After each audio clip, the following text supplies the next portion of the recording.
Batang makulit. Nag-swimming sa Daraitan. Yan.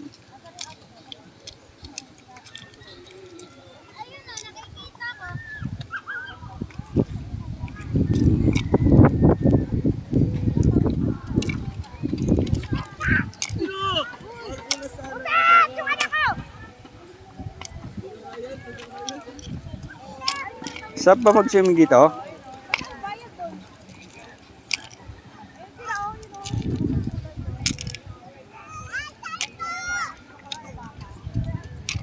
Andun sila, yung mga kasama namin sa malayo. Punta sa malalim.